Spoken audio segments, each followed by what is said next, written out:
Prabowo dan Sandiaga Uno diam-diam bicarakan Anies Baswedan sakit hati ditikung di Pilpres 2024. Saya tidak akan berbicara panjang-panjang kali ini. Saya tidak akan berbicara panjang karena dua alasan. Pertama, biarkan kerja Pemprov DKI Jakarta selama 5 tahun terakhir ini mereka yang berbicara, biarkan karya-karya itu menjadi bukti nyata. Tidak ada perubahan sampai hari ini bahwa Partai Nasdem mendeklarasikan Pak Anies calon presiden.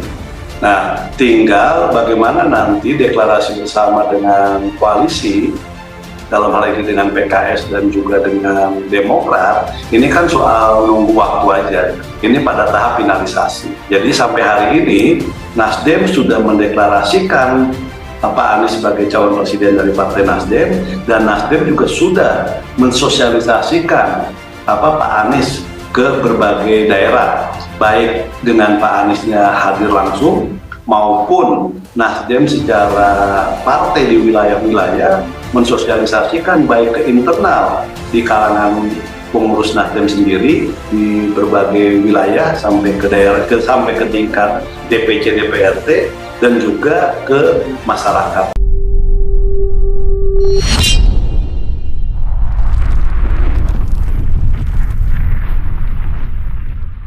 Prabowo dan Sandiaga Uno diam-diam bicarakan Anies Baswedan sakit hati ditikung di Pilpres 2024. Dua elit Partai Gerindra Prabowo Subianto dan Sandiaga Uno diketahui baru menggelar pertemuan tertutup pasca ramainya kabar sang mantan wakil gubernur DKI Jakarta akan meloncat ke P3. Tak disangka dalam pertemuan tersebut Prabowo dan Sandiaga ternyata juga bergosip tentang bakal calon presiden 2024 dari Partai Nasdem, Anies Baswedan. Di survei saya Desember lalu memang Prabowo lebih unggul dari Anies Baswedan. Itu head to head. Tapi unggulnya tidak muncul secara signifikan.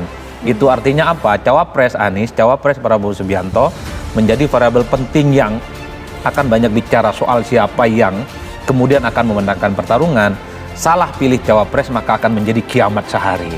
Tentu upaya-upaya untuk terus-menerus menjegal Anies Baswedan yang sedang dilakukan oleh kubu Gerindra hari ini menandakan bahwa politik itu ya begitu. Kemarin kawan, sekarang lawan, dan mestinya sih itu nggak apa-apa juga gitu. Dan memang sebuah keniscayaan dalam proses demokrasi ketika ada kesamaan kemudian berbeda jalan, berbeda pikiran. Tapi caranya yang tentu kita terus-menerus pertanyakan, dan saya kira kita sangat yakin kita mampu debatkan untuk mencari bagaimana sih caranya menyikapi sebuah perbedaan itu.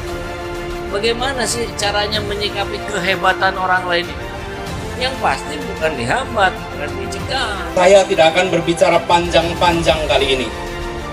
Saya tidak akan berbicara panjang karena dua alasan. Pertama, biarkan kerja Pemprov DKI Jakarta selama 5 tahun terakhir ini mereka yang berbicara, biarkan karya-karya itu menjadi bukti nyata. Tidak ada perubahan sampai hari ini bahwa Partai Nasdem mendeklarasikan Pak Anies calon presiden. Nah, tinggal bagaimana nanti deklarasi bersama dengan koalisi, dalam hal ini dengan PKS dan juga dengan Demokrat, ini kan soal nunggu waktu aja. Ini pada tahap finalisasi. Jadi sampai hari ini Nasdem sudah mendeklarasikan Pak Anies sebagai calon presiden dari Partai Nasdem, dan Nasdem juga sudah mensosialisasikan Pak Anies ke berbagai daerah, baik dengan Pak Aniesnya hadir langsung maupun Nasdem secara partai di wilayah-wilayah mensosialisasikan baik ke internal di kalangan pengurus Nasdem sendiri di berbagai wilayah sampai ke daerah, sampai ke tingkat DPC DPRD dan juga ke masyarakat.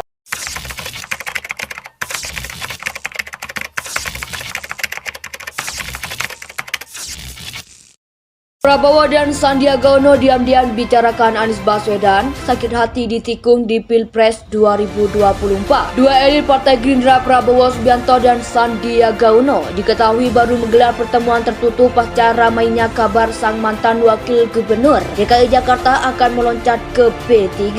Tak disangka dalam pertemuan tersebut Prabowo dan Sandiaga ternyata juga bergosip tentang bakal calon presiden 2024 dari Partai Nasdem Anies Baswedan. Tidak ada perubahan sampai hari ini bahwa Partai Nasdem mendeklarasikan Pak Anies calon presiden. Nah, tinggal bagaimana nanti deklarasi bersama dengan koalisi, dalam hal ini dengan PKS dan juga dengan Demokrat, ini kan soal nunggu waktu aja.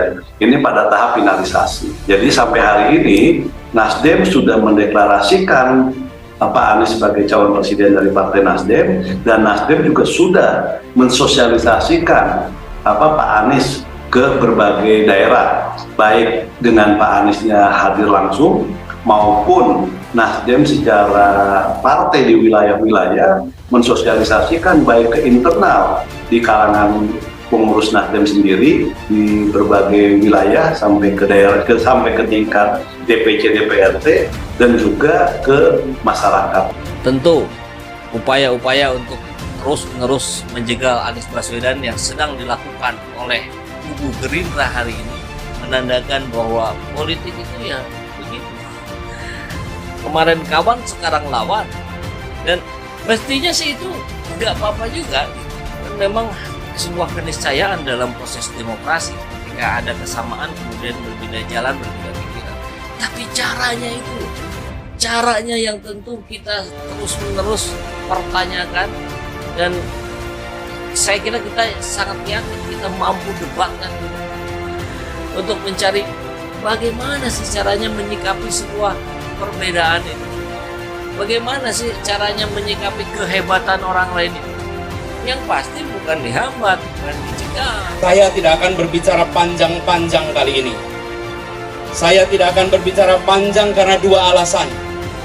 Pertama, biarkan kerja Pemprov DKI Jakarta selama 5 tahun terakhir ini, mereka yang berbicara, biarkan karya-karya itu menjadi bukti nyata. Di survei saya Desember lalu memang Prabowo lebih unggul dari Anies Baswedan. Itu head to head. Tapi unggulnya tidak muncul secara signifikan. Itu artinya apa? Cawapres Anies, cawapres Prabowo Subianto menjadi variabel penting yang akan banyak bicara soal siapa yang kemudian akan memenangkan pertarungan. Salah pilih cawapres maka akan menjadi kiamat sehari. Tentu upaya-upaya untuk terus-menerus menjegal Anies Baswedan yang sedang dilakukan oleh kubu Gerindra hari ini menandakan bahwa politik itu ya begitu. Kemarin kawan, sekarang lawan, dan mestinya sih itu nggak apa-apa juga. Dan memang sebuah keniscayaan dalam proses demokrasi ketika ada kesamaan kemudian berbeda jalan, berbeda pikiran. Tapi caranya yang tentu kita terus-menerus pertanyakan, dan saya kira kita sangat yakin kita mampu debatkan untuk mencari bagaimana sih caranya menyikapi sebuah perbedaan itu. Bagaimana sih caranya menyikapi kehebatan orang lain itu. Yang pasti bukan dihambat, bukan dicegah.